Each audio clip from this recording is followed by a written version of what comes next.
Halo Movie Buff, kembali lagi di channel si Kepik. Gimana kabar kalian?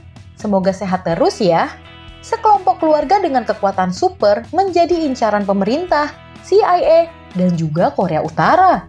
Kira-kira gimana ya nasib mereka? Inilah film drakor yang berjudul Moving. Nggak usah banyak basa-basi, langsung kita mulai aja yuk alur ceritanya.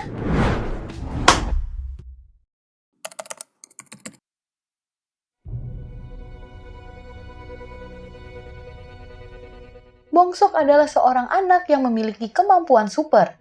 Ia dapat terbang saat merasa emosional. Seiring bertambah dewasanya Bongsok, ia belajar mengontrol emosinya supaya tidak bablas terbang ke langit. Mihyun, ibu Bongsok, memberi makan anaknya porsi lebih supaya semakin gemuk dan semakin susah terbang. Bongsok juga harus diikat ketika sedang tidur supaya tidak terbang saat tidur. Hari ini adalah hari pertama Bongsok masuk SMA. Dan perasaan Mihyun pun senang sekaligus khawatir. Supaya Bongsok tidak terbang di sekolah, Mihyun memasangkan beban di kaki dan di tas Bongsok. Dalam perjalanan ke sekolah, Bongsok bertemu dengan seorang gadis bernama Huisu. Bongsok menolong Huisu yang tidak bisa membayar ongkos bus. Huisu berterima kasih dan mereka pun berkenalan. Bongsok sadar kalau Huisu satu sekolah dengannya. Bongsok tampak tertarik dengan Huisu, dan hal itu membuat ia harus mengontrol diri supaya tidak terbang di bus. Sampai di sekolah yang bernama Jongwon High School, Bongsok terlambat masuk dan ia mendapat hukuman harus membersihkan WC sepulang sekolah. Sementara itu, kepala sekolah Jo memerintahkan Pak Guru Choi untuk segera melaksanakan program. Di kelas, Gang Hun yang adalah ketua kelas mengumpulkan handphone teman-teman sekelasnya. Byul yang adalah seorang YouTuber tampak kagum melihat Bongsok yang minum sangat banyak. Huisu adalah murid baru di Jongwon, pindahan dari sekolah lain. Huisu konseling dengan Pak Choi selaku wali kelasnya. Melihat nilai akademis Huisu yang tidak bagus dan ia juga termasuk mahasiswa yang tidak mampu, Pak Choi menyarankan Huisu untuk mengejar beasiswa jurusan pendidikan olahraga di sebuah kampus di Seoul. Untuk mendapat beasiswa itu, Huisu harus berlatih fisik dengan giat dan Pak Choi mempersilahkan Huisu memanfaatkan fasilitas sekolah untuk berlatih. Pak Choi memperkenalkan Huisu ke kelas barunya. Huisu terkejut mendapati kalau ia sekelas dengan Bongsok. Bongsok kesengsem melihat Huisu sehingga ia harus mengontrol emosinya supaya tidak terbang di kelas. Gang Hun mengantar Huisu ke ruang gym dan mengatakan kalau Pak Choi menyuruhnya berlatih di sana. Gang Hun bertanya pada Pak Choi, apakah Huisu mempunyai kemampuan sama seperti dirinya? Dan Pak Choi menjawab iya. Seorang pria bernama Frank tiba di bandara Korea Selatan. Frank yang memiliki huruf F di punggungnya ini segera pergi ke truk dan setelah mengganti bajunya dengan baju kurir, ia membuka dokumen yang memerintahkannya untuk menemui seseorang bernama Jinchon. Frank segera menemui Jinchon dan mengatakan kalau ia harus membunuh Jinchon. Jinchon yang ternyata punya kekuatan super tentu tidak diam pasrah dan ia melawan balik. Perkelahian antar mereka berdua pun tidak terelakkan lagi. Awalnya Jinchon berhasil menyulitkan Frank, tapi Frank berhasil melukai mata Jinchon dan membalikan keadaan. Frank bertanya apakah Jinchon mempunyai anak dan Jinchon menjawab tidak. Akhirnya Frank membunuh Jinchon. Seusai membersihkan WC, Bongsok kembali menemui Huisu. Huisu pergi ke tempat les untuk membantu memperbaiki nilai akademisnya, tapi ia terkejut melihat biaya kursus yang sangat mahal. Huisu tahu kalau ayahnya, yang bernama Juwon, yang sedang mengalami kesulitan keuangan tidak akan mampu membayar biaya tersebut.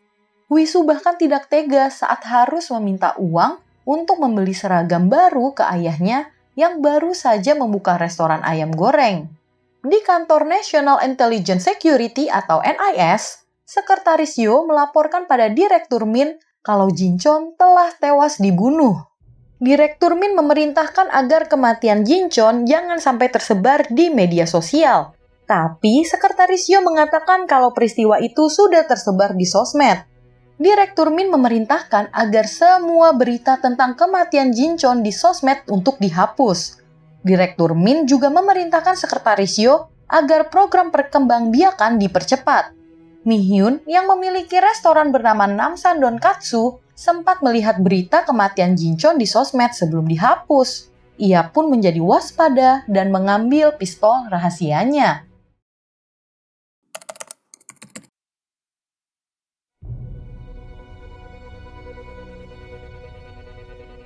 Di tahun 2003, Mi-hyun tampak dengan gontai sendirian membawa bongsok dan barang-barang. Ia akhirnya membeli sebuah bangunan yang ia jadikan rumah.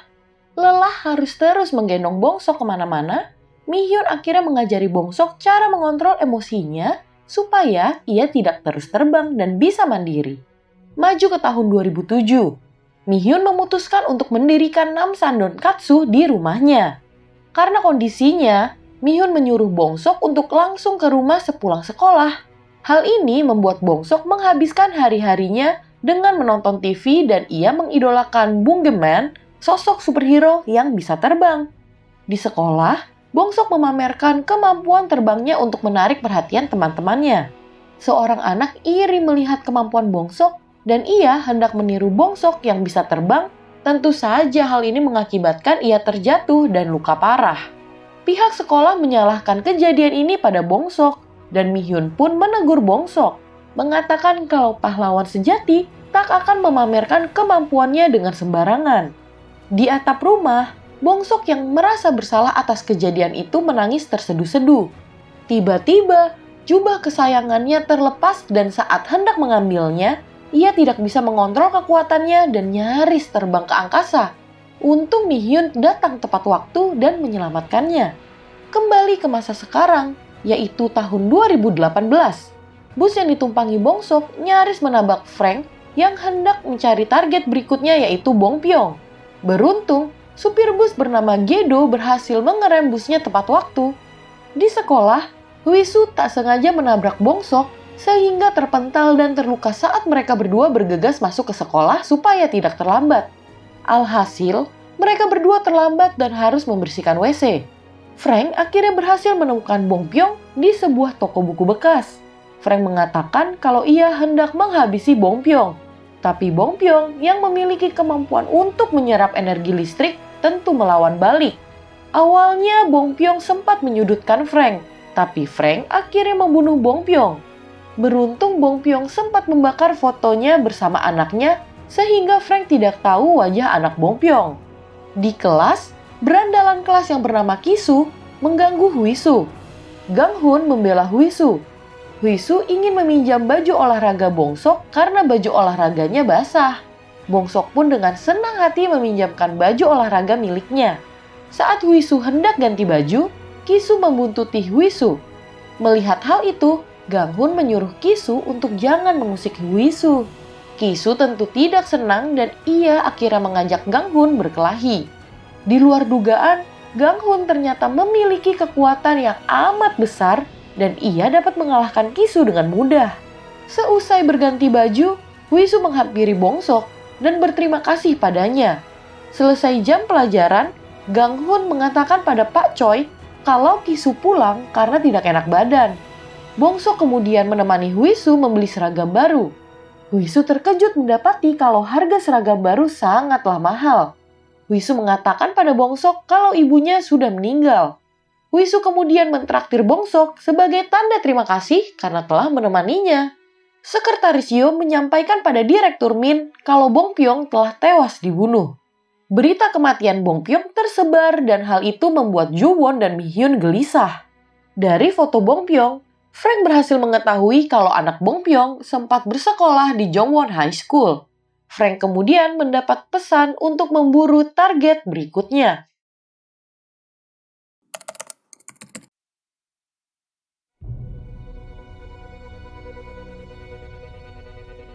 Saat sedang nongkrong bersama, Huisu mengetahui kalau orang tua ia dan Bongsok sama-sama pemilik restoran. Bongsok mengatakan pada Huisu kalau ia tidak pernah bertemu ayahnya. Tiba-tiba mereka melihat Kisu yang babak belur. Bongsok bercerita kalau dulunya Kisu sempat diajak Pak Choi untuk mengikuti latihan pendidikan olahraga, tapi kakinya terluka dan sejak itu ia menjadi berandal seperti sekarang. Di Namsan Donkatsu ada pelanggan yang berbuat onar. Tiba-tiba anak tukang daging langganan Mi-hyun datang dan para pembuat onar itu pun menjadi segan. Huisu berkata pada Bongsok kalau ia belum memberitahu ayahnya bahwa ia berniat masuk jurusan pendidikan olahraga. Bongsok menyarankan Huisu untuk segera memberitahu ayahnya. Ganghun mengomentari kedekatan Huisu dan Bongsok. Saat sedang menjalankan tugas membersihkan WC, tiba-tiba Huisu datang dan mengobati luka di siku Bongsok. Bongsok pun langsung menahan emosinya supaya tidak terbang. Tapi sayang, usahanya gagal dan ia pun akhirnya terbang di WC. Untung Huisu sudah pergi. Huisu pulang menemui ayahnya yang restorannya masih sepi. Mengikuti nasihat Bongsok, Huisu memberitahu ayahnya soal keputusannya untuk masuk ke jurusan pendidikan olahraga. Ju-won tampak tidak senang dengan keputusan itu. Tapi Huisu berkata bahwa hanya jurusan itulah yang Huisu berkesempatan untuk mendapatkan beasiswa sehingga ia tidak perlu menyusahkan sang ayah dari segi biaya. Ju-won terharu mendengar ucapan putrinya. Lagi-lagi, seperti biasa, Bongsok telat masuk sekolah. Pak Choi menanyakan soal Kisu yang tidak masuk sekolah, tapi para murid tidak ada yang tahu keberadaan Kisu. Huisu berkata pada Ganghun kalau ia melihat Kisu yang babak belur semalam dan ia yakin kalau Ganghun ada sangkut pautnya dengan hal itu.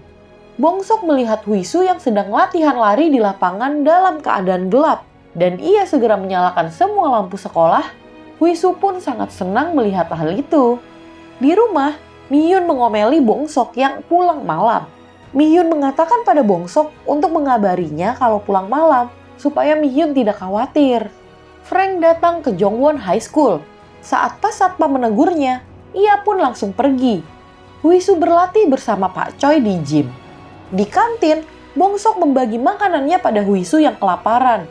Pas satpam yang khawatir karena kedatangan Frank semalam langsung memasang CCTV. Pak Choi menyuruh Ganghun untuk menyalakan kipas di gym. Tiba-tiba Huisu datang dan diam-diam Ganghun mengamati Huisu berlatih.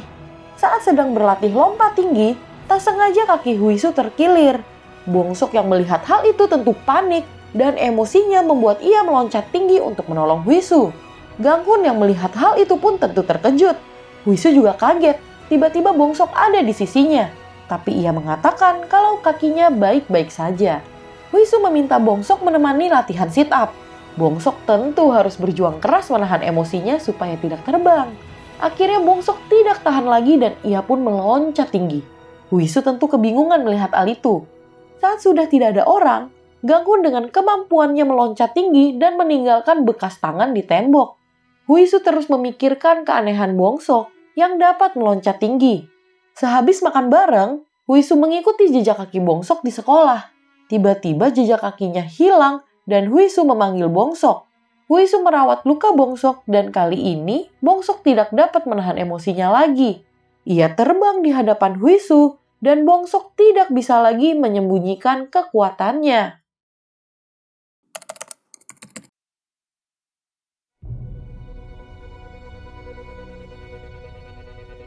Huisu tentu terkejut melihat Bongsok yang melayang. Bongsok minta tolong Huisu mengambilkan tasnya, tapi Huisu tidak kuat mengangkat tas Bongsok yang berisi pemberat.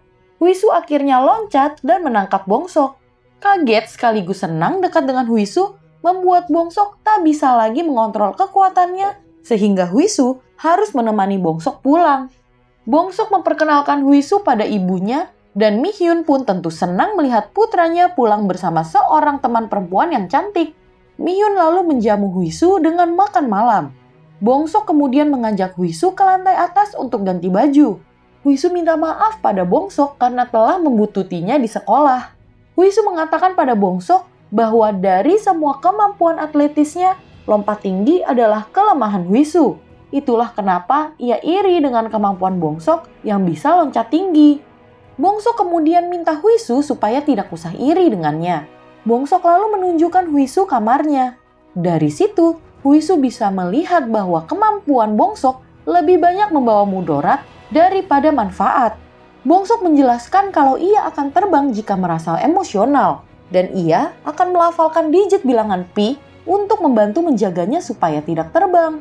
Huisu sadar kalau Bongsok jadi sering terbang setelah kenal dengannya, dan ia pun tahu Bongsok suka padanya. Huisu lalu menggoda Bongsok. Huisu berjanji akan menjaga rahasia Bongsok ini. Lebih jauh, Huisu berkata kalau kemampuan Bongsok ini tidak menjadikannya aneh, tapi justru unik dan spesial. Bongsok tentu senang mendengar ucapan Huisu. Mi-hyun yang ternyata punya indera super menguping pembicaraan mereka berdua dan ia pun jadi ikut senang. Malam pun semakin larut dan tiba waktunya bagi Huisu untuk pulang.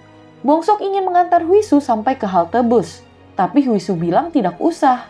Di rumah, Mi-hyun mengomeli putranya karena tega membiarkan Huisu berjalan di malam hari sendirian. Lebih jauh, Mi-hyun memberitahu putranya kalau Huisu juga memiliki perasaan yang sama terhadap Bongsok. Buktinya, ia mau berkunjung ke rumah Bongsok dan menghabiskan waktu di kamarnya. Mendengar itu, Bongsok langsung mengejar Huisu dan dengan memfokuskan perhatiannya pada Huisu, ia bisa mengontrol kemampuan terbangnya dan meloncat ke arah Huisu. Huisu pun memandangi Bongsok dengan kagum. Bongsok lalu mengucapkan dadah pada Huisu. Di tempat lain, Frank pergi ke salon di sebuah ruko untuk mengejar target berikutnya yang bernama Naju. Setelah menemani Naju, mereka lalu berbasa-basi sebentar sebelum akhirnya memulai perkelahian. Naju yang memiliki penglihatan tembus pandang awalnya dapat memojokkan Frank. Tapi Frank ternyata memiliki kemampuan regenerasi atau self-healing, akhirnya dapat mengalahkan dan membunuh Naju. Tampaknya, Frank juga mengincar anak-anak dari para buruannya. Saat sedang mengantar pesanan makanan, Juwon tak sengaja bertemu dengan Frank. Juwon akhirnya mengantar makanan ke pelanggan yang tak sopan dan kurang ajar. Si pelanggan hanya bisa membayar dengan kartu, padahal Juwon belum memiliki mesin kartu. Juwon akhirnya berkata kalau ia akan kembali lagi dengan mesin kartu. Esoknya, Mi-hyun membaca berita kematian Naju. Bongsok menemani Huisu berlatih di sekolah. Mereka bingung melihat telapak tangan di tembok. Huisu yang merasa sudah mengetahui rahasia Bongsok, akhirnya memutuskan untuk juga memberitahukan rahasianya kepada Bongsok. Huisu mengatakan kalau ia memiliki kemampuan regenerasi dan kemampuan inilah yang membuat ia menang saat dikeroyok 17 orang di sekolahnya di sebelumnya. Malah para pengeroyok itulah yang terluka parah dan Juwon terpaksa membayar ganti rugi daripada orang tua para pengeroyok. Itulah kenapa Huisu pindah dari sekolah sebelumnya dan ayahnya mengalami kesulitan finansial.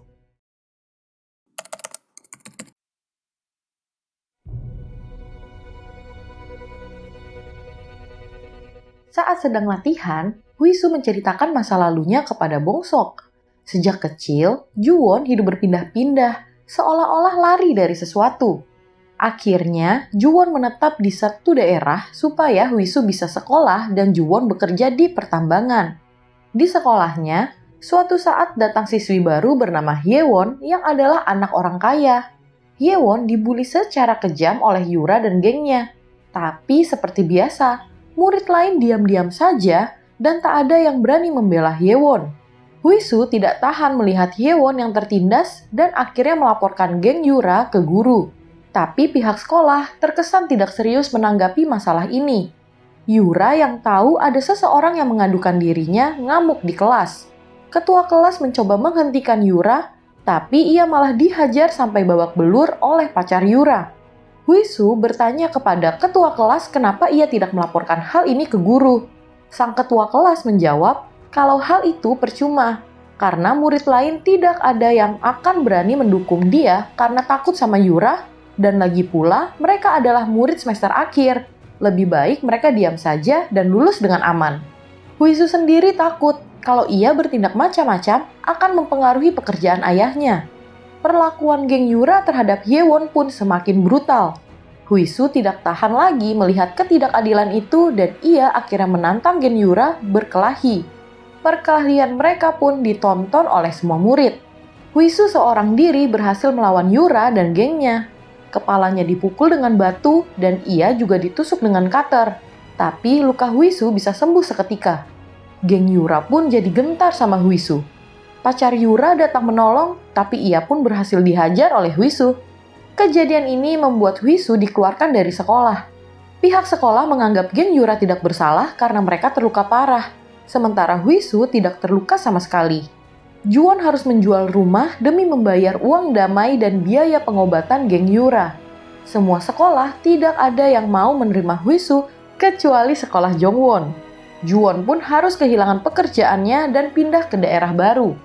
Juwon berkata kalau Huisu mewarisi kemampuan regenerasi dari dirinya. Sementara dari ibunya, Huisu mewarisi sifat tidak tahan melihat ketidakadilan. Juwon membawa mesin kartu ke pelanggannya semalam. Kali ini, Juwon tidak diam saja menerima sifat kurang ajar dari si pelanggan, dan dengan gertakannya, si pelanggan langsung ciut. Inilah wujud asli dari para preman bully. Mereka adalah pengecut yang pura-pura berani. Juwon melewati TKP pembunuhan Naju dan melihat semua CCTV di sekitar situ sudah dipecahkan. Dia juga melihat ada anggota intelijen yang datang ke TKP. Berita pembunuhan Naju sudah sampai ke Mi-hyun. Huisu berkata pada Bongsok kalau ibunya meninggal dalam kecelakaan mobil saat ia masih kecil. Di kantor NIS, Sekretaris Yo menyampaikan kabar kematian Naju kepada Direktur Min. Direktur Min sadar kalau ada 3 mantan agen yang terbunuh ini pernah bekerja sama dengan Amerika Serikat. Ia ingin mencari tahu siapa pembunuh bayaran yang ditugaskan Amerika untuk menghabisi para mantan agen ini. Frank datang ke pemakaman Naju. Dia mendapati kalau Naju adalah orang baik yang mengadopsi banyak anak angkat, sementara anak kandungnya sendiri sudah meninggal. Kepala sekolah Jo ternyata bekerja pada Direktur Min untuk mengepalai Program National Talent Development Project atau NTDP, dan selama 10 tahun terakhir, ia menggunakan sekolah Jongwon untuk mengumpulkan dan mengasah bakat anak-anak yang berkemampuan khusus. Jo jugalah yang merekrut Huisu masuk ke sekolah Jongwon. Melihat kejadian akhir-akhir ini, Min memerintahkan Jo untuk terus menjaga rahasia ini dari publik. Juwon melihat berita pembunuhan Naju di berita dan sadar ada yang aneh dengan kasus ini, ia pun menjadi waspada. Ternyata Gedo, supir bus sekolah Jongwon, adalah anak dari Bong Pyong, salah satu mantan agen yang telah dibunuh Frank, dan ia juga memiliki kekuatan listrik. Kiso masuk sekolah lagi, dan Hyewon ternyata pindah ke sekolah Jongwon.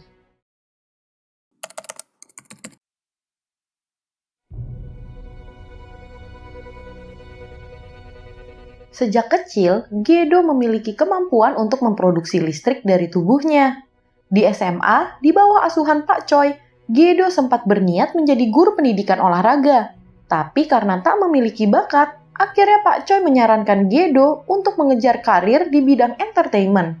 Mengikuti saran Pak Choi, Gedo mengikuti audisi menjadi pemeran Bungeman. Dengan kemampuan listriknya, Gedo berhasil mendapatkan peran itu, menyingkirkan peserta lainnya yang sebenarnya jauh lebih menarik. Gedo sangat bangga dengan perannya itu, dan ibu Gedo juga senang dengan pencapaian anaknya. Sayang, lama-kelamaan kekuatan Gedo merusak peralatan elektronik di studio, dan ia akhirnya dipecat dari pekerjaannya. Seperti sudah jatuh tertimpa tangga, ibu Gedo meninggal. Gedo menyerahkan baterai yang menyimpan memori akan ibunya kepada ayahnya, Bong Pyong. Gedo mencoba mencari pekerjaan ke sana kemari, tapi ia tak kunjung mendapatkannya. Merasa putus asa dan tak berguna, Gedo secara kebetulan berhasil menghidupkan bus yang mogok dengan kekuatannya. Gedo pun diangkat menjadi supir bus di perusahaan bus tersebut. Saat menjadi supir bus itulah, ia bertemu dengan Bongso dan Huisu. Suatu malam, Gedo mendapat kabar kalau ayahnya telah meninggal. Berbekal baterai yang dipegang ayahnya di saat-saat terakhir, Gedo tahu kalau pembunuh ayahnya adalah Frank. Merasa sama-sama outcast, Hyewon dan Byul makan semeja dengan Bongsok dan Huisu. Saat sedang makan, Ganghun diganggu oleh Kisu. Kisu ingin Ganghun menunjukkan kekuatannya di hadapan para murid. Kisu bahkan memasukkan kacamata Ganghun ke dalam makanan, tapi Ganghun berhasil menahan emosinya. Huisu dan Bongsok mengambil dan membersihkan kacamata Ganghun. Pak Yun, rekan kerja Pak Choi, menceritakan kejadian di kantin kepada Pak Choi. Huisu mengembalikan kacamata Ganghun kepada Ganghun. Huisu memuji Ganghun yang berhasil menahan emosinya, mengatakan kalau kekerasan tidak akan menyelesaikan masalah. Pihak NIS sudah berhasil mengetahui identitas Frank.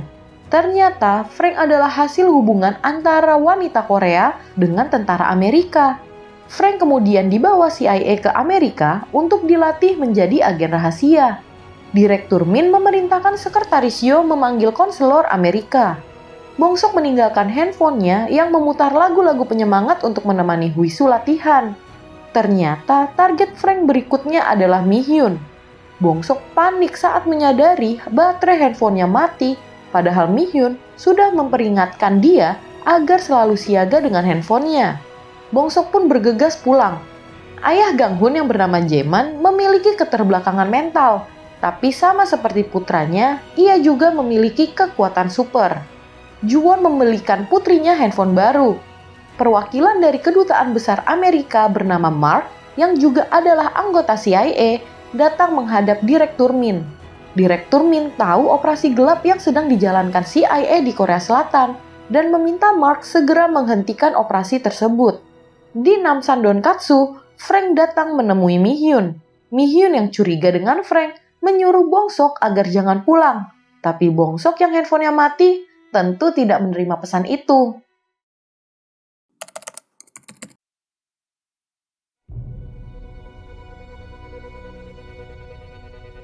Mi-hyun berpura-pura kalau Bongsok adalah pengunjung dan bukan anaknya. Tapi Frank mengajak Bongsok ngobrol dan Bongsok yang lugu berkata kalau ia memang tinggal di situ. Mi-hyun yang menguping pembicaraan mereka langsung menyiapkan senjatanya. Di saat bersamaan, Direktur Min berhasil memaksa Mark untuk membatalkan operasinya. Mark segera mengirim pesan pada Frank untuk batal membunuh Mi-hyun. Frank pun pergi. Ternyata, Korea Selatan dan Amerika sama-sama mengembangkan proyek rahasia untuk merekrut dan melatih manusia berkemampuan khusus. Mi-hyun mengomeli Bongsok karena tidak mengecas handphonenya.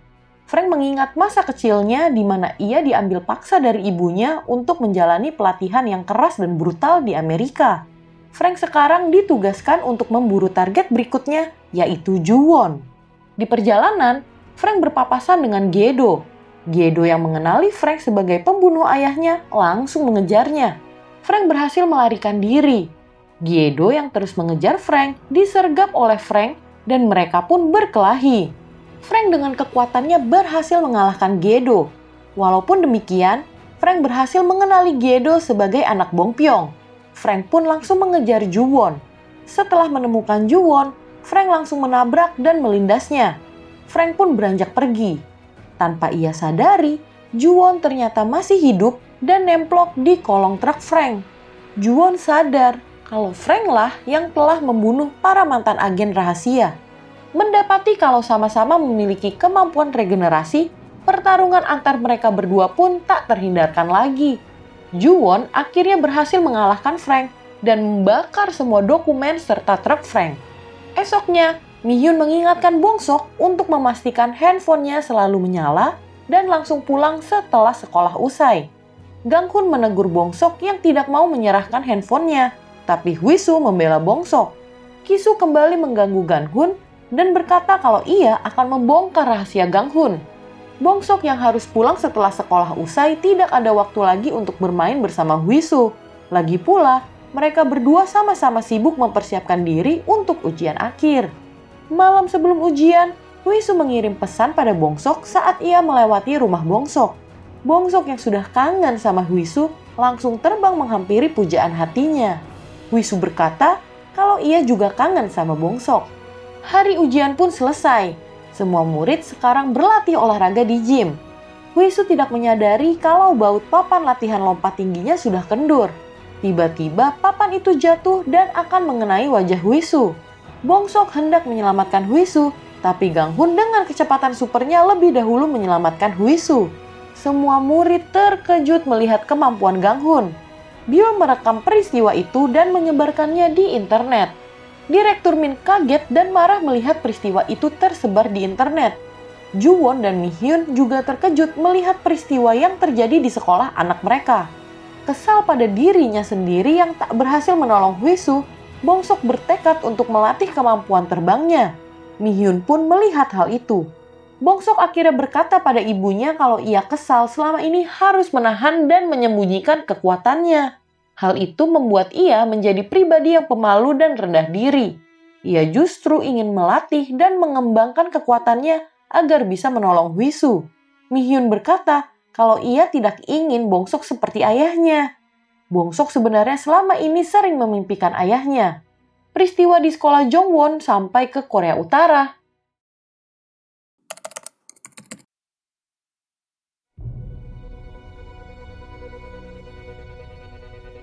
Do-sik adalah seorang agen NIS yang waktu itu masih bernama National Security Planning atau NSP dan ia mempunyai kemampuan terbang.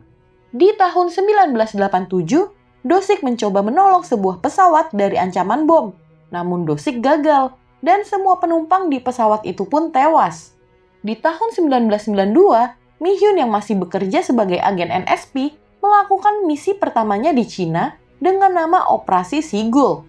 Mi-hyun adalah agen muda yang berbakat yang lulus dari pelatihan dengan nilai cemerlang.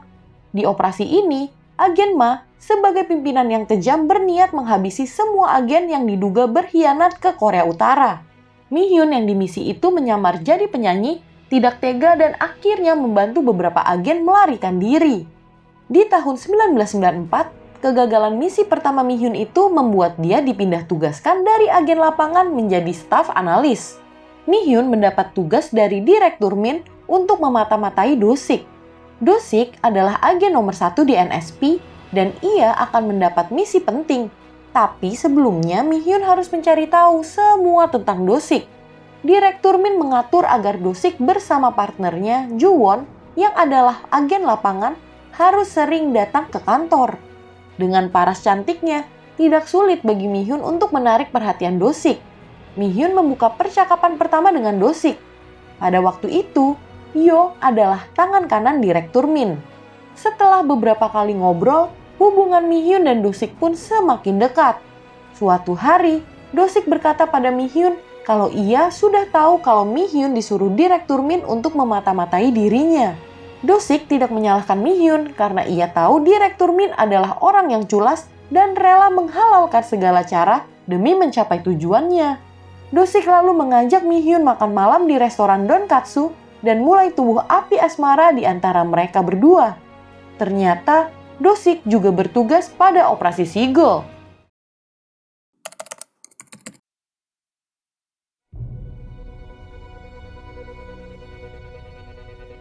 Do-sik tahu kalau Direktur Min akan menyingkirkan Mi-hyun apabila tahu Mi-hyun gagal lagi dalam tugasnya kali ini.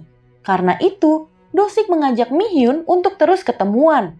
Seolah-olah Do-sik belum tahu kalau Mi-hyun sedang dalam misi untuk memata-matainya.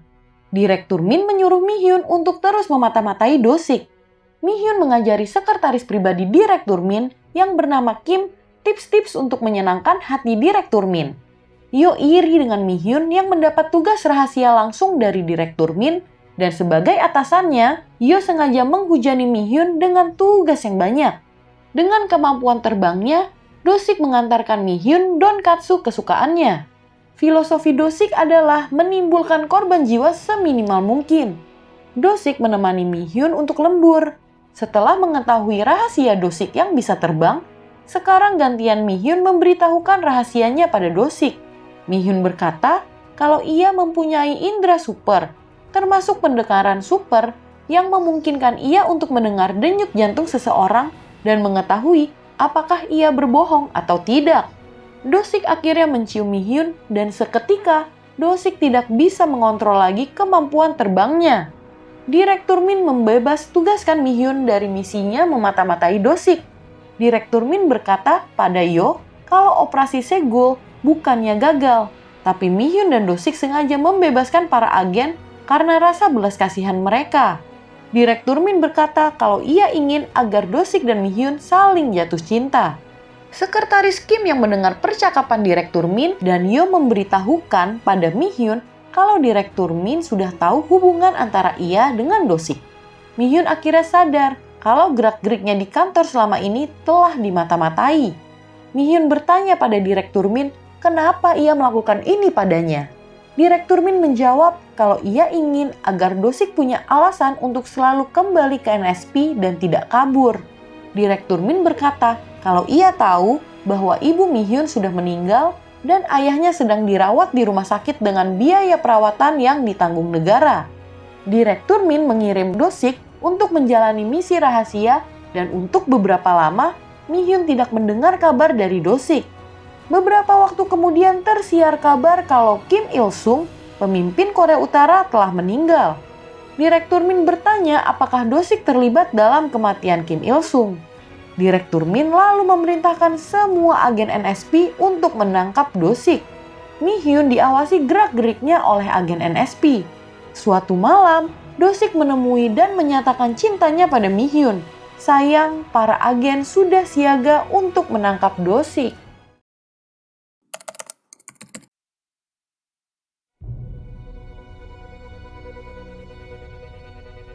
Di tahun 1990, Ju-won menjadi tangan kanan bos gangster dari daerah Pohang. Geng Pohang ingin memperluas daerah kekuasaannya dan mereka harus berseteru dengan geng dari daerah Ulsan.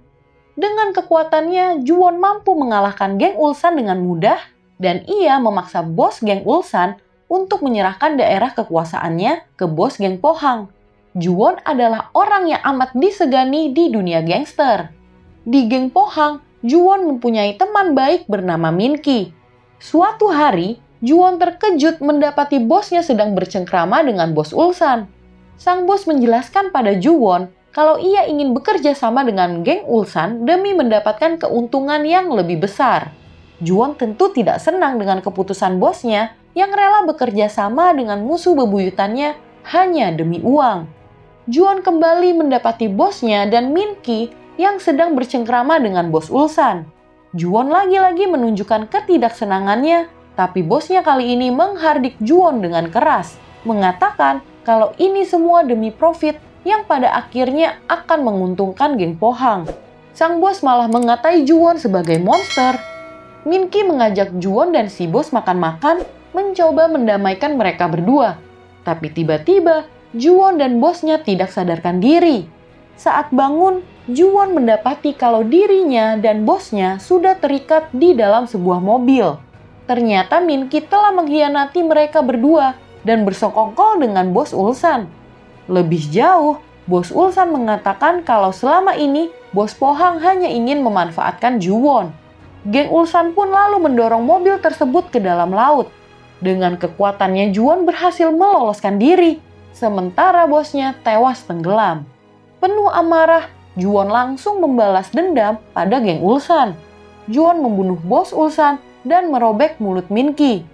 Min-ki kemudian menceritakan soal kekuatan Ju-won pada Direktur Min. Direktur Min memerintahkan Min-ki yang sekarang menjadi ketua geng untuk menangkap Ju-won. 6 bulan kemudian, Ju-won tinggal di sebuah motel. Untuk membayar biaya penginapan, Ju-won membiarkan dirinya ditabrak di jalan lalu memeras uang pengendaranya. Ju-won berkenalan dengan seorang wanita penjajah kopi bernama Ji-hee yang acap kali diperlakukan dengan tidak sopan oleh para penghuni motel. Ju-won kemudian bertemu dengan Ji-hee saat ia ditabrak lari oleh seorang pengendara mobil. Ju-won yang tersesat kemudian menanyakan arah jalan pulang pada Ji-hee dan Ji-hee pun akhirnya mengantar Ju-won pulang.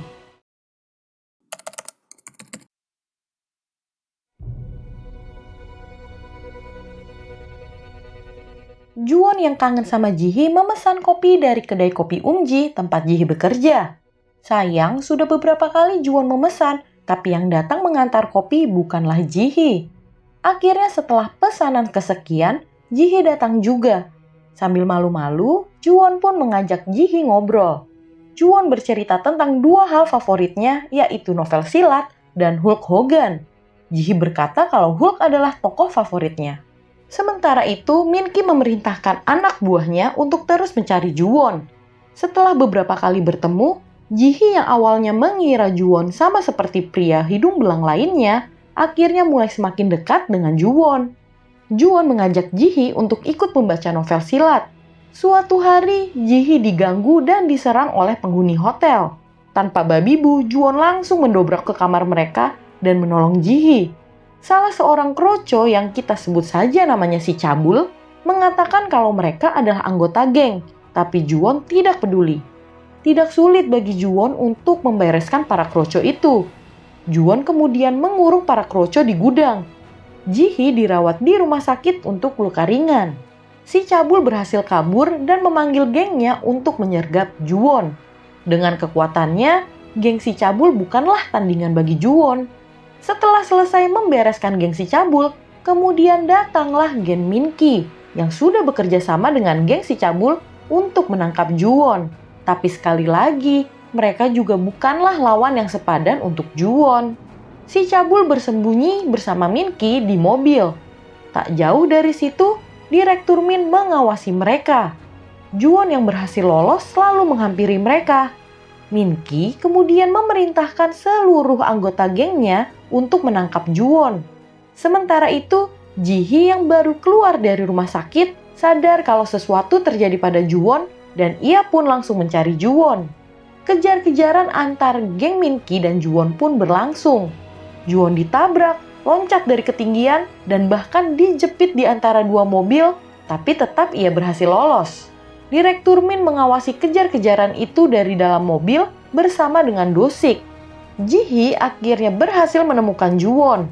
Juwon meminta Ji-hee pergi, tapi Ji-hee bersikeras ingin membantu Juwon kabur.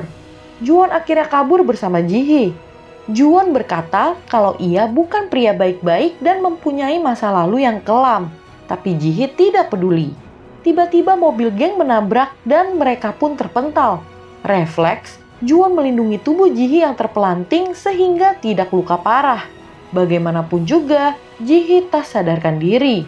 Geram, Juwon pun menabrakkan dirinya ke mobil geng, membelokkan mobil itu yang berniat melindas Ji-hee dan akhirnya terjatuh ke jurang. Min-ki sudah menanti dan siap menghabisi nyawa Juwon, tapi tiba-tiba Do-sik datang menembak Min-ki dan menyelamatkan Juwon. Di rumah sakit, Ji-hee menceritakan kekagumannya pada Juwon. 6 bulan kemudian, Juwon direkrut Direktur Min untuk bekerja di NSP dengan imbalan semua catatan kriminal Juwon di masa lalu dihapus. Juwon menjadi bawahan Do-sik. Juwon menemui Ji-hee yang sekarang ikut menyukai novel silat.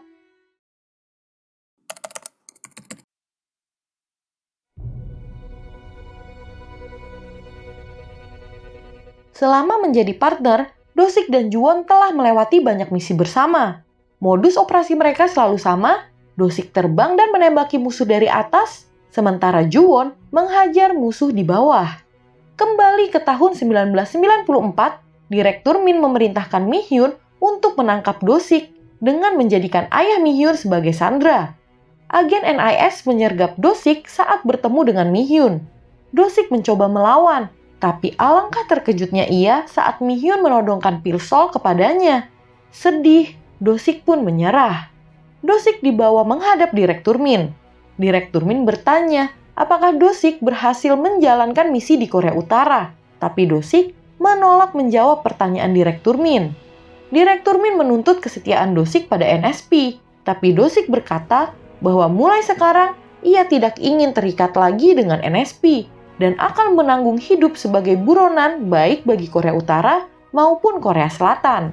Setelah mengatakan itu, Do-sik menyerang agen NSP dan melukai wajah Direktur Min. Do-sik lalu kabur dengan menggunakan Direktur Min sebagai sandera. Do-sik kemudian menembak Mi-hyun. Untung Juwon berhasil menghadang peluru tersebut. Ternyata itu semua sudah direncanakan Do-sik dan Mi-hyun supaya Mi-hyun tidak ikut menjadi target NSP. Direktur Min akhirnya berhasil ditemukan, sementara Do-sik menghilang. Peristiwa itu membuat Direktur Min dicopot dari jabatannya, dan NSP yang otoriter pun dibubarkan. Ayah Mi-hyun meninggal, dan Mi-hyun berteman baik dengan sekretaris Kim. Mi-hyun dipindahkan ke departemen lain, dan ia menjalani hidup normal. Mi-hyun menanti Do-sik yang tak kunjung datang.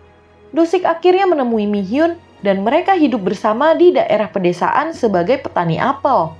Mereka dikaruniai seorang putra yaitu Bong-sok. Mereka terkejut saat pertama kali tahu Bong-sok juga bisa terbang seperti ayahnya. NSP berubah menjadi NIS dan Direktur Min kembali menjabat sebagai pimpinan NIS. Suatu hari, Bong-sok menghilang terbang ke angkasa, tapi Do-sik berhasil menemukannya. Persembunyian mereka akhirnya diketahui dan rumah mereka diserbu agen NIS. Jinchon, Bongpyong, dan Naju ikut dalam misi itu. Do-sik berhasil ditangkap, tapi untung Mi-hyun dan Bong-sok berhasil kabur. Itulah awal mula kisah Mi-hyun dan Bong-sok.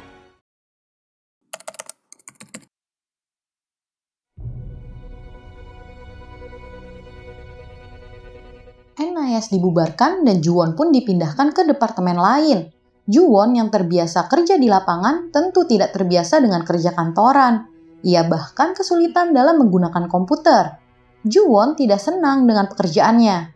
Ji-hee yang sekarang sudah menikah dengan Ju-won mengatakan kalau ia akan tetap mencintai Ju-won dalam keadaan apapun. Ji-hee ingin agar Ju-won bahagia dan ia menyarankan Ju-won agar melakukan pekerjaan apapun yang Ju-won suka.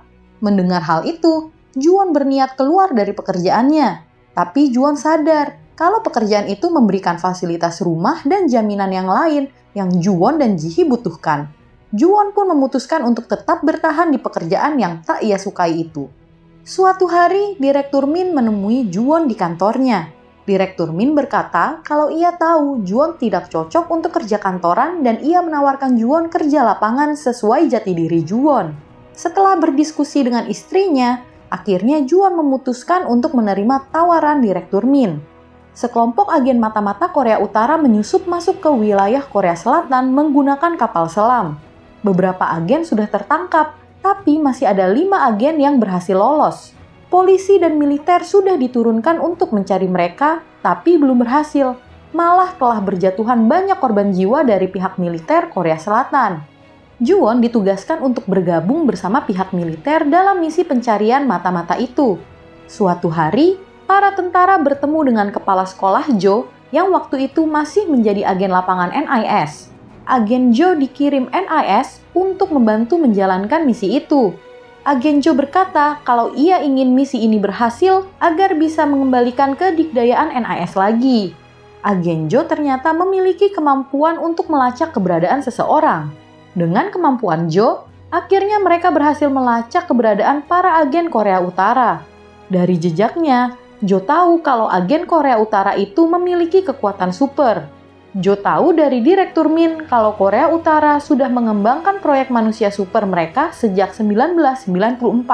Tapi bukannya segera memperingatkan para tentara, Jo malah sengaja membiarkan mereka maju duluan supaya Ju-won bisa muncul belakangan dan menyelamatkan mereka supaya terlihat sebagai pahlawan.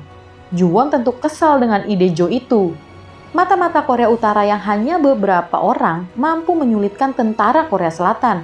Sampai Ju-won datang, baru mereka bisa melakukan perlawanan balik.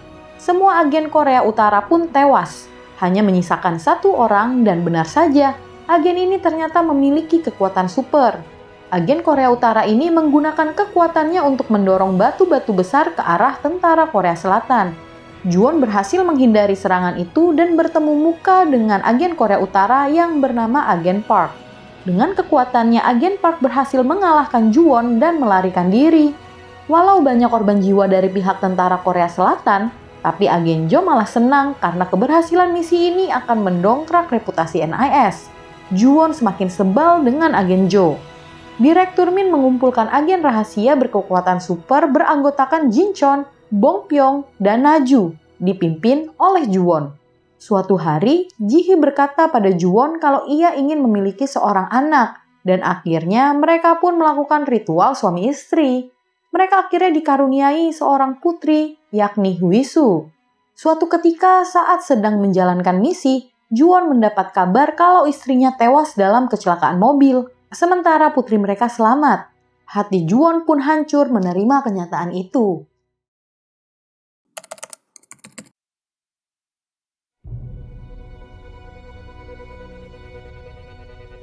Ju-won membesarkan Hwisu seorang diri. Karena tidak bisa lagi berpergian jauh untuk menjalankan misi, Ju-won meminta pada Direktur Min untuk memberikannya pekerjaan kantoran. Direktur Min menuruti permintaan Ju-won dengan catatan Ju-won siap kalau suatu saat kekuatannya dibutuhkan lagi. Di tahun 2003, di kawasan perdagangan kaki lima ada seorang suami istri bernama Jaeman dan Shin. Mereka adalah orang tua dari Gang-hun. Seperti Gang-hun, Jaeman juga mempunyai kekuatan dan kecepatan super. Sayang dia menderita keterbelakangan mental. Kawasan tempat mereka berdagang diancam digusur oleh pemerintah untuk sebuah program konstruksi. Tahu kalau ia mempunyai kekuatan super, para pedagang di situ meminta Jaeman untuk bergabung bersama mereka dalam demonstrasi mencegah penggusuran. Shin melarang Jaeman untuk ikut demo karena kekuatan Jaeman pernah menyebabkan masalah yang mengharuskan ia mendekam di penjara untuk beberapa lama. Jaeman menuruti nasihat istrinya karena ia tidak ingin lagi berpisah dengan putranya. Mereka memiliki tetangga, yaitu seorang anak kecil bernama Sung dan juga ibunya yang adalah penjual ikan hias. Jaeman selalu rutin mengantar jemput putranya ke TK. Hari demo pun tiba. Beranjak malam, demo pun semakin memanas sehingga polisi menurunkan preman untuk membantu menertibkan para pendemo. Para preman itu dengan brutal menghajar para pendemo dan juga menghancurkan kios dagangan mereka. Shin yang mencoba menyelamatkan tempat dagangannya malah dihajar dan ditangkap oleh polisi. Jaeman yang khawatir karena istrinya tak kunjung pulang akhirnya mencarinya. Di tempat dagang, Jaeman yang melihat istrinya ditahan polisi ngamuk dan langsung menghajar para polisi. Takut suaminya dipenjara lagi, Shin pun menyuruh suaminya kabur dan Jaeman pun melarikan diri. Mendengar kalau Jaeman memiliki kekuatan super, Direktur Min turun tangan dan ia memerintahkan Juwon untuk menangkap Jaeman. Juwon akhirnya mencari Jaeman di gorong-gorong dan ia pun menemukannya. Juwon mencoba membujuk Jaeman baik-baik agar menyerah, tapi Jaeman melawan. Mereka berdua pun bertarung sengit. Awalnya Juwon kesulitan, tapi ia akhirnya berhasil melumpuhkan Jaeman. Di saat bersamaan, Sung bermain kejauhan dan ia akhirnya terjebak di gorong-gorong. Ibunya pun panik dan meminta bantuan polisi untuk mencari anaknya. Saat membawa Jaeman, Juwon bertemu dengan Sung yang terjebak dan ia akhirnya bersama Jaeman menyelamatkan Sung. Polisi yang ke gorong-gorong menemukan Juwon sedang menggendong Sung. Juwon berkata pada Direktur Min kalau Jaeman pulang ke rumah menemui putranya. Agen NIS pun bergegas ke apartemen Jaeman dan benar saja mereka menemukan Jaeman sedang bersama putranya. Sadar kalau Jaeman idiot, Direktur Min kehilangan ketertarikannya pada Jaeman. Tiba-tiba Gang Hun ngamuk dan mengeluarkan kekuatan sama seperti ayahnya. Mereka pun untuk pertama kalinya sadar kalau kekuatan super akan diturunkan dari orang tua ke anak. Menyadari hal itu, Juwon langsung membawa putrinya kabur.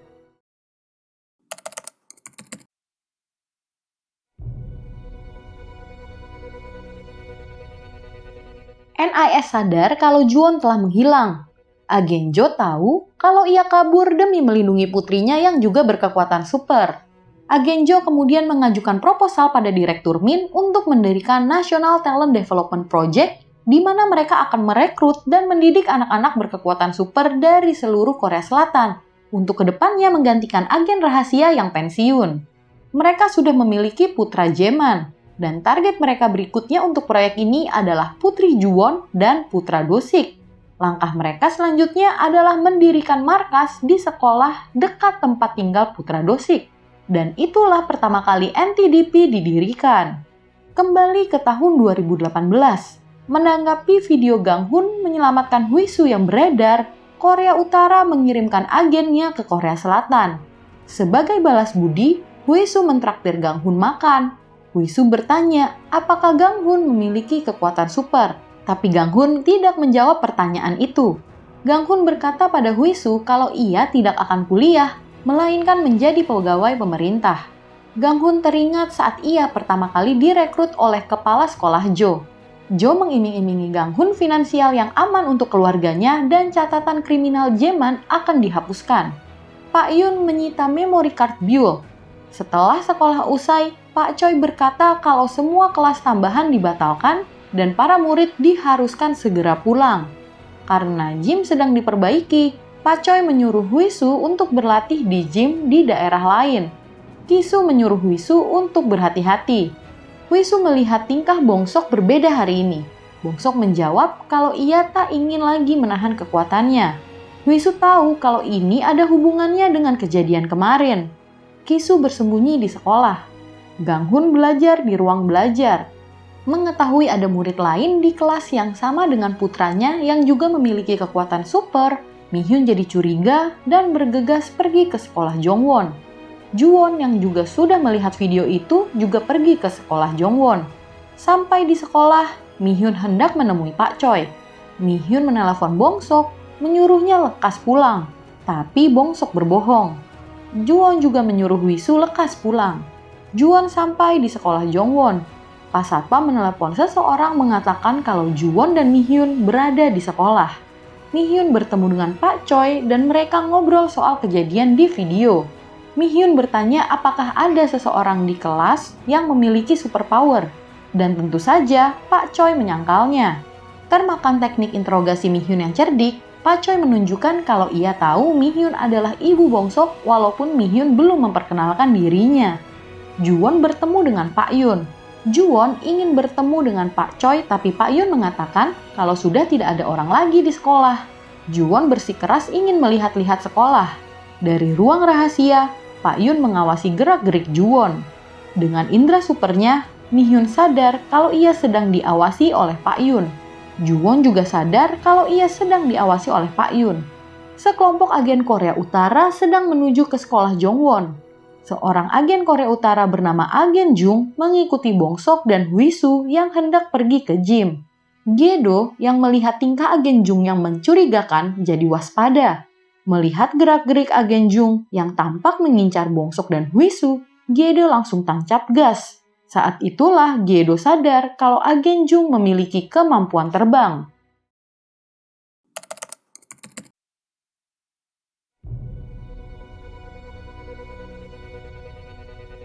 Gedo akhirnya sampai di kantor polisi dan Agen Jung pun menghilang. Mihyun bertanya pada Pak Choi kapan ia pertama kali menjadi guru. Angan Pak Choi pun kembali ke tahun 2004. Waktu itu ia melamar ingin menjadi anggota NIS. Ternyata, Pak Choi adalah salah satu tentara dalam misi pencarian mata-mata Korea Utara di tahun 1996. Pak Choi takjub melihat bagaimana perkasanya Juwon menolong tentara Korea Selatan yang tak berdaya. Karena itulah Pak Choi ingin membantu agen rahasia di NIS. Saat itulah Direktur Min menugaskan Pak Choi di proyek NTDP di sekolah Jongwon di bawah pimpinan Kepala Sekolah Jo. Target pertama Pak Choi adalah Gedo, tapi kemampuan Gedo meragukan. Akhirnya, Pak Choi dan Kepala Sekolah Jo melakukan cara yang brutal, yaitu mengirim para pembuli untuk menghajar Gedo dan melihat apakah Gedo mampu mengeluarkan kekuatannya. Ternyata Gedo tidak mampu mengeluarkan kekuatannya dan ia dikeluarkan dari proyek NTDP. Di tahun 2008, target Pak Choi adalah Seeun, putri dari Naju. Sama seperti ibunya, Seeun memiliki kemampuan atletis yang hebat dan penglihatan tembus pandang. Pak Choi menaruh harapan besar pada Seeun. Sayang, Seeun akhirnya meninggal karena kanker. Tahun berganti tahun dan beberapa kandidat bermunculan, tapi tetap tidak ada yang memenuhi kualifikasi untuk masuk proyek NTDP. Tahun 2016, Kepala Sekolah Jo menugaskan Pak Yun untuk membantu Pak Choi karena tahun itu akan datang banyak kandidat yang menjanjikan. Dan di tahun itulah, Pak Choi pertama kali bertemu dengan Gang Hun, Bongsok, dan akhirnya Wisu. Kembali ke masa sekarang, Juwon menemui Pak Choi yang sedang berbincang dengan Mihyun. Juwon tentu mengenali Mihyun. Sementara itu, wanita cleaning service mengetuk pintu ruangan kepala sekolah di mana Pak Yun berada. Di luar dugaan, si cleaning service tiba-tiba membunuh Pak Yun. Si cleaning service lalu memantau CCTV. Juwon berkata pada Pak Choi kalau paling tidak ada 2 murid di kelas putrinya yang juga mempunyai kekuatan super dan anak dari seseorang yang ia kenal. Juwon yakin kalau hal itu tidak mungkin kebetulan dan ia bertanya pada Pak Choi, ada apa di sekolah ini? Cleaning service menelepon seseorang dan memberitahu posisi orang-orang yang ada di sekolah saat itu. Mihyun menguping pembicaraan itu. Mihyun lalu masuk ke ruangan kepala sekolah dan menemui si cleaning service.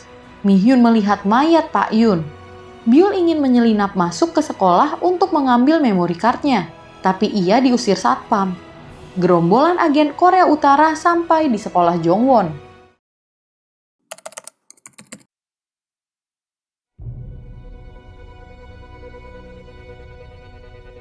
Wisu dan Bongsok akhirnya sampai di tempat latihan. Wisu mulai berlatih dan Bongsok membeli minuman. Agen Jung yang mengikuti mereka masuk ke dalam gym dan mengunci pintu. Agen Jung lalu melempar dan menyerang Huisu. Agen Jung akhirnya tahu kalau kemampuan Hisu adalah regenerasi. Bongsok yang ternyata juga memiliki indera super mendengar kalau Huisu sedang dalam bahaya. Ia mencoba masuk, tapi pintu dikunci. Untuk mengetes kemampuan Huisu, Agen Jung menjatuhkan Huisu dari atas. Tepat di saat itu, Bongsok terbang dan menyelamatkan Huisu. Bongsok akhirnya dapat mengendalikan kemampuan terbangnya. Agen Jung melihat kalau Bongsok memiliki kemampuan terbang. Cleaning Service akhirnya mengaku kalau ia adalah agen Korea Utara, lalu menyerang Mi-hyun dan mereka berdua pun berkelahi. Sadar kalau Cleaning Service tidak sendirian, Mi-hyun lalu kabur. Cleaning Service bertemu dengan agen B. Cleaning Service mengingatkan agen B untuk membunuh semua orang yang menghalangi misi mereka. Mi-hyun menguping pembicaraan mereka. Saat sedang berbincang, Juwon dan Pak Choi dihampiri oleh agen Kim dan agen Kwon. Agen Kim adalah pimpinan dari agen Korea Utara yang dikirim ke sekolah Jongwon dengan misi menghancurkan program NTDP, membunuh semua orang yang terlibat, dan mengambil file yang berisi daftar nama anak-anak yang direkrut NTDP. Cleaning Service mencari Mi-hyun, sementara agen B mengurus Kisu. Mi-hyun menutupi semua CCTV dengan salju. Mi-hyun lalu mematikan listrik sekolah. Agen B bertemu dengan Kisu lalu menyerangnya. Agen Park bertemu dengan Gang-hun. Sadar kalau Gang-hun adalah siswa di video, agen Park langsung menyerangnya saat Gang-hun sedang ditelepon ibunya. Mendengar putranya sedang diserang di telepon, Shin langsung memberitahu suaminya dan Jaeman langsung bergegas ke sekolah. Agen Kim memerintahkan Pak Choi menyerahkan file NTDP. Pak Choi menolak menyerahkan dan ia menyerang agen Kwon. Namun, agen Kwon tak bergeming dan akhirnya Juwon bertarung dengan agen Kwon. Cleaning Service menyalakan listrik sekolah, lalu ia bertemu dengan Mi-hyun. Mi-hyun pun menembak Cleaning Service. Pak Choi mendengar Kisu yang sedang dalam kesulitan lalu menghampirinya. Pak Choi pun bertarung dengan agen B. Agen B mampu mengalahkan Pak Choi dengan mudah. Agen B hendak menembaki Kisu, tapi Pak Choi melindunginya. Juwon menghajar agen Kwon habis-habisan, tapi agen Kwon masih bisa bangkit dan menghajar Juwon balik. Bongsok dan Huisu menyerang agen Jung, tapi agen Jung bisa mengalahkan mereka berdua dengan mudah. Huisu dihajar hingga tak sadarkan diri dan Bongsok terkurung dalam net. Agen Kim berkata pada Juwon yang babak belur kalau ini semua karena Dosik. Mi-hyun yang mendengar hal itu langsung menelepon Bongsok, tapi tidak ada yang mengangkat.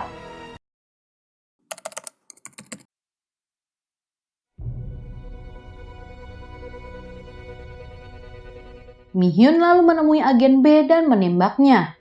Mereka berdua lalu terlibat baku tembak. Dengan kemampuannya, Mi-hyun akhirnya berhasil menembak agen B. Pak Choi menyuruh Kisu untuk segera pulang. Kisu bertemu dengan Byul yang hendak mengambil memory card-nya. Kisu menyuruh Byul untuk diam dan bersembunyi. Mi-hyun lalu bertemu dengan agen Kim dan agen Kwon. Mi-hyun bertanya apa yang terjadi pada Dosik. Kembali ke tahun 1994, saat Dosik dikirim ke Korea Utara. Dosik berhasil masuk ke istana kepresidenan di Korea Utara dan melumpuhkan semua penjaga. Berkat kemampuan menembaknya, Dosik tidak membunuh siapapun, hanya melumpuhkan mereka. Dosik sampai di depan pintu kamar Kim Il-sung, diktator Korea Utara. Dia dihadang oleh agen Kim. Dosik berhasil melumpuhkan agen Kim. Saat masuk ke kamar Kim Il-sung, agen Kim berusaha menembak Dosik dan Dosik terpaksa menembak jari agen Kim. Dosik hendak menembak Kim Il-sung, tapi melihat kondisi Kim Il-sung yang terbaring sakit, Dosik tidak jadi menembaknya dan beranjak pergi. Sebagai reaksi balasan, agen Kim diperintahkan untuk pergi ke seantero Korea Utara dan mencari orang-orang dengan kemampuan super. Di sebuah gunung, agen Kim memerintahkan sejumlah orang untuk loncat ke jurang. Orang yang berhasil bertahan hidup dianggap mempunyai kemampuan super dan akan diangkat menjadi agen rahasia Korea Utara. Dari semua yang loncat, hanya agen Jung yang berhasil bertahan hidup dengan kemampuan terbangnya. Awalnya agen Jung kesal dengan Korea Utara yang barbar dan berniat kabur. Tapi setelah agen Kim mengancam tidak hanya akan mengejarnya, tapi juga akan mengeksekusi seluruh keluarganya, agen Jung akhirnya bergabung dengan tentara Korea Utara. Maju ke tahun 2003 saat Do-sik berhasil ditangkap NIS. Do-sik diperintahkan Direktur Min untuk menjalankan misi terakhir. Do-sik akhirnya kembali ke istana kepresidenan Korea Utara, tapi kali ini ia berhasil ditangkap oleh agen Jung dan tim pasukan super Korea Utara yang sudah terbentuk. Agen Kim berkata kalau ulah Do-sik yang masuk ke kamar Kim Il-sung dulu, semua tentara yang bertugas hari itu dieksekusi. Kembali ke masa sekarang, Mi-hyun terlibat baku tembak dengan agen Kim. Kaki Mi-hyun yang tertembak, tapi ia berhasil kabur. Sementara itu, agen Jung berkata pada Bong-sok kalau ia telah menangkap Do-sik, ayah Bong-sok. Mendengar itu, Bong-sok langsung ngamuk dan menyerang agen Jung. Bong-sok semakin mahir mengontrol kemampuan terbangnya. Bong-sok berhasil menahan agen Jung, kemudian dengan bantuan Hui-soo, mereka berhasil melumpuhkan agen Jung. Gang-hun masih bertarung dengan agen Park. Mi-hyun merawat kakinya yang terluka di WC. Agen Kim menemukan mayat si cleaning service. Mi-hyun menelpon Ju-won yang babak belur, mengatakan kalau mereka harus menolong anak-anak mereka. Ju-won pun bangkit kembali. Agen Kim menemukan mayat agen B, lalu ia memanggil senjata rahasia Korea Utara, yaitu agen Lim, dan menyuruhnya masuk ke sekolah Jongwon.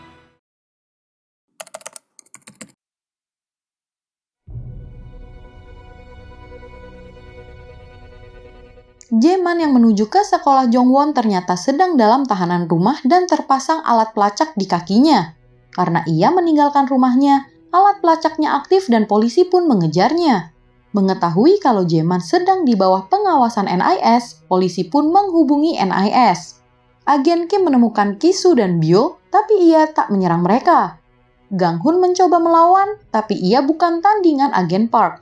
Pak Choi datang menolong Gang-hun. Ia menembaki agen Park, tapi agen Park menghindar dan menghajar Pak Choi. Saat Gang-hun dan Pak Choi terdesak, Jaeman pun akhirnya datang.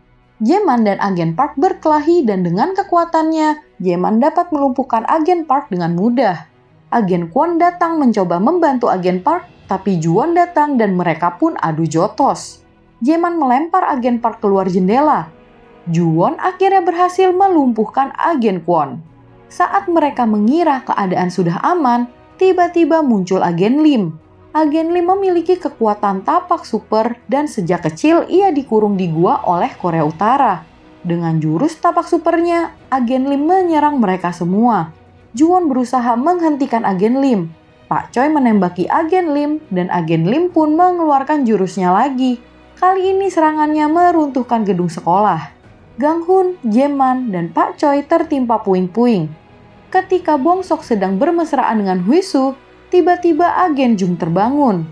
Agen Kim memerintahkan agen Jung untuk segera datang ke sekolah Jongwon. Bong-sok mendengar kalau ibunya ada di sekolah Jongwon dan hendak menghentikan agen Jung. Agen Jung menembak Bong-sok, tapi Hui-soo melindunginya. Gang-hun berhasil melubangi dinding untuk kabur. Bong-sok tersadar dan bergegas ke sekolah Jongwon. Hui-soo menyusulnya. Jaeman mengejar agen Lim sementara Pak Choi membawa Gang-hun keluar dari sekolah. Ju-won dan Jaeman bekerja sama menghajar agen Lim. Ju-won berterima kasih pada Jaeman karena Gang-hun telah menyelamatkan Hui-soo. Jaeman menghajar agen Lim dan mematahkan lengannya.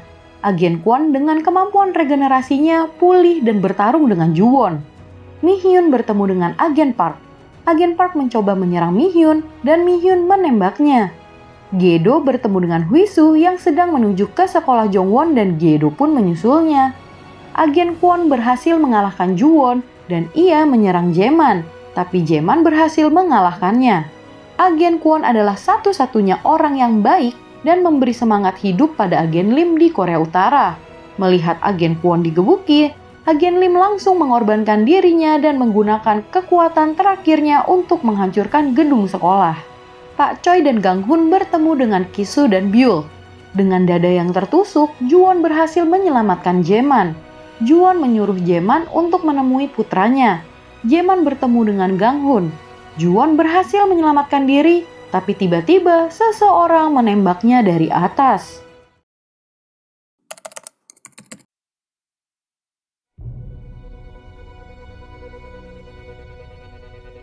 Yang menembak Ju-won ternyata adalah agen Jung. Mi-hyun menembak Agen Jun dan mereka berdua baku tembak. Agen Jung berhasil memojokkan Mi-hyun, namun tiba-tiba Bong-sok datang dan menyerang Agen Jung. Mereka berdua pun baku hantam.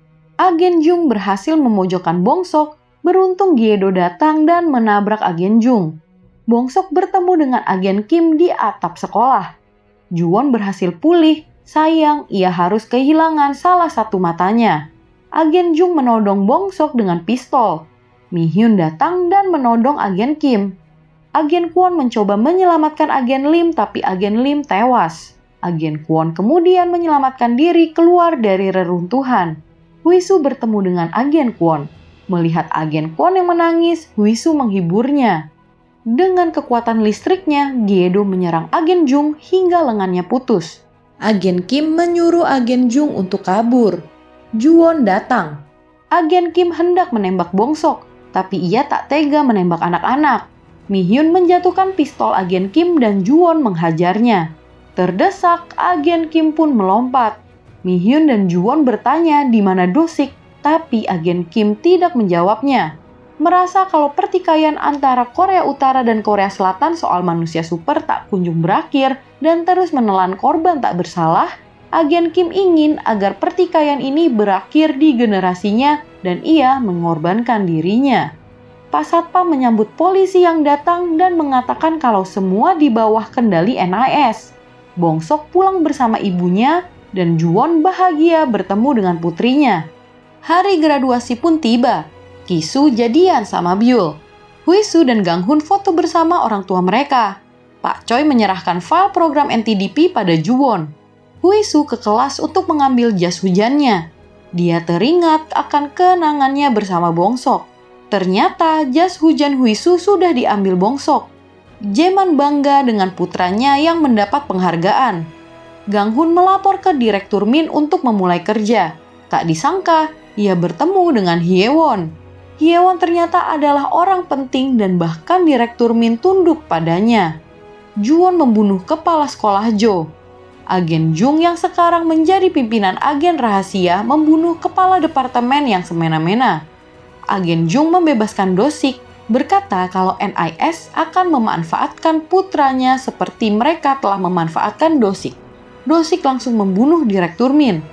Huisu berhasil masuk universitas idamannya dan membantu restoran ayahnya. Agen Kwon bekerja pada Juwon.